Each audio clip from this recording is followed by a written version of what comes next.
लीये पुरहर जाये माये तव तरुणपल्लवच्छाये चरणे चन्द्राभरणे काञ्चीशरणे नतार्तिसंहरणे।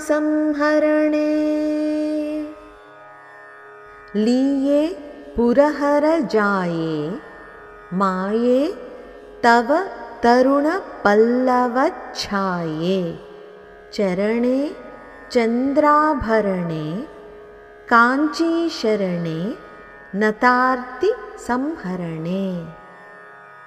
త్రిపురాసుర సంహర్త అనగా శివుని భార్య అయిన అమ్మవారు త్రిపుర సుందరి, మాయాస్వరూపిణి, కాంచీపురమున స్థిరముగా నివసించునది, లేత చిగుళ్ల వంటి ఎర్రని కాంతి కలది, చంద్రుని శిరస్సుపై ఆభరణముగా ధరించునది, ఆర్తితో శరణని నమస్కరించు వారి బాధలను పోగొడుతుంది।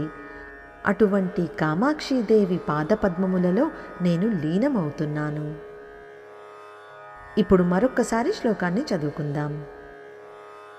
లీయే పురహర జాయే మాయే తవ తరుణపల్లవచ్ఛాయే చరణే చంద్రాభరణే కాంచీశరణే నతార్తి సంహరణే।